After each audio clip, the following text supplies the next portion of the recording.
What do you do if you've got an Hmrc bailiff at your door? Hello, Chris Worden. If you are a UK director that wants to understand a little bit about insolvency, how it happens, what you can do if it happens, and more importantly, what pitfalls you may fall down if you're going to enter insolvency, please subscribe and like the video. Give us a comment. Tell us what you want us to do a video about. So back to the point. The video today is about Hmrc bailiffs and what you can and what you can't do about them. The reason I'm doing this video is because at the moment we are awash and we are in December 2023 at the moment. We're getting so many inquiries now from directors that have been, you know, quite rightly, the Hmrc, that they want the money back, you know, and these directors are, for whatever reason, have put it off. They've not really spoke to the Hmrc, and ultimately they're getting a bailiff on the door or an enforcement agent at the door, and they're looking to levy goods. It's really commonplace right now. So if you're going through it right now, you're not the only one. Here's some information. Hmrc are without doubt the primary creditor for UK businesses. So every time that a business goes into an insolvency scenario, it's highly likely that Hmrc will be owed some money. Sometimes it's a lot of money, sometimes it's not a lot of money, but in either case, it's a hell of a lot of money, and we're starting to see that the gloves are off and they want some of that money back. People who sort of continually dodge the Hmrc, they're the people that are getting really, really focused on right now. And they don't just turn up. A bailiff just doesn't tip up on your door and go, Chris, let me in. I'm taking your laptop and I'm taking your coffee machine.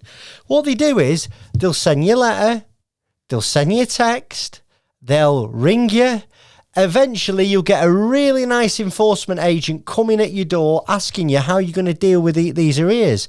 Now, the key thing is what you've got to do is bloody talk to them, ring them, speak to them, keep them in the loop of what's going on, even if the call is, Mr. or Mrs. Hmrc, I have not got a pot to you-know-what in or a window to throw it out of. At least a note can be put on the system is that you've communicated with them. Now, the key really before a bailiff comes is to try and arrange a payment plan. You know, I talk about time to pay arrangements all the time. Time to pay arrangement it's open to every director, this and sole trader, is where you can speak to the revenue and you can agree to negotiate a time scale to pay your arrears of VAT, corporation tax, PAYE over a period of at least 12 months, but you should be able to push them for 2 years, okay? It'll be tough, but it's possible. And as long as you're paying your current Hmrc stuff on time and in full, your time to pay arrangement will just run and run and run until you've paid them all. Now, the thing is, if you don't deal with the Hmrc, eventually they're going to come as bailiffs and enforcement agents, and that's where things get a little bit airy. Because for the Hmrc, it's the last resort. Well, it's not the last resort, it's one of the last resorts before they wind your business up. And what they'll have is that sometimes Hmrc employ third parties, sometimes the people that come to you, they actually work for Hmrc. I found in most cases they're decent people to speak to, but the key is you've got to speak to them. But both, whether it's an enforcement agent or they work for the Hmrc, they've got similar powers. Now, you've just got to know your rights with this type of thing. So a bailiff cannot enter your home, okay, unless it's your business address. So remember, a lot of smaller companies, their registered address will be at home.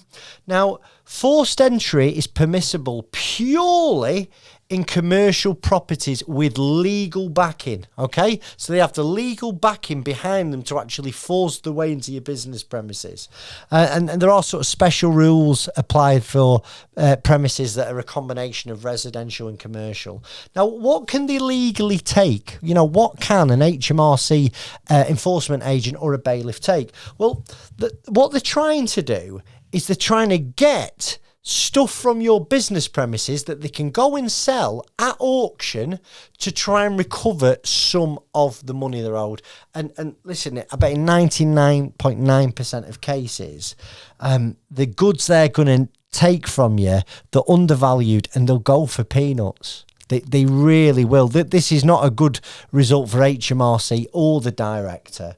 Now, Certain things like, you know, safety equipment or hire purchase assets, they're off limits. You know, if you don't own something, the enforcement agent can't take it. But it's important, if you don't own it, you've got to have the paperwork to show them that you don't own it. Otherwise, they might act first and, you know, ask questions later.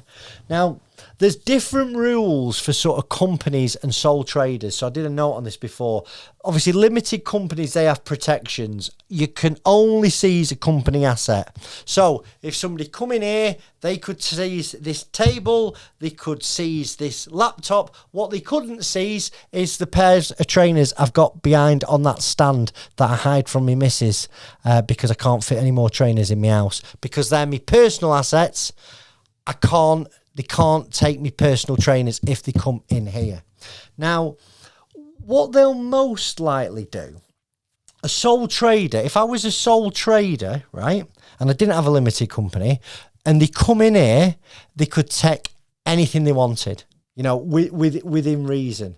And they could take me trainers, they could take me laptop, they could take me car to try and sell to pay off some of the HMRC arrears. Now, what they'll do a lot of the time is they'll do like a controlled goods agreement. They'll come to levy goods. So they'll come on the doorstep and they'll basically, it's a temporary measure. So they'd come in here and they'd go, Chris, you can keep your laptop, you can keep your stand, you can keep the bookcase. Although I think I own that bookcase. It's a bit knackered, but them books on there are mine. But you know, I'm gonna levy goods on your tables, your desks, everything that's owned by the business, and you've got 7 days. So I'm not going to take them from your premises for 7 days, right? For you to settle your tax debts. Now, if I can't settle my tax debts within those 7 days, what they're going to then do is come back, take all this stuff and go and auction it. And it's not worth a shekel. It's not worth buttons. But the absolute nuisance, I've got no laptop then, I've got no desk, I've not even got a microphone to do my videos, right? So it's a big problem. Now, what's happened recently that you need to be aware of, let's say that the enforcement agent bailiff's been at your door today, right? And they've gone round with a notepad and they've sort of done a levy of the goods in your business premises today. Well, you then ring me and you go, Chris, I need to liquidate. I'm like, okay, right, we have a chat, send your liquidation papers. That HMRC enforcement agent is still coming back next week to levy those goods, because the minute they levy those goods, they're leaving them there, but they've taken control of them. So you need to speak to an insolvency person a long time sooner than when they're coming to visit you to levy goods. The minute you get an enforcement agent at the door, listen, be polite, try and organise a deal, but then you need to be speaking to somebody like me to sort of discuss your options. I hope you found the video useful. Thanks.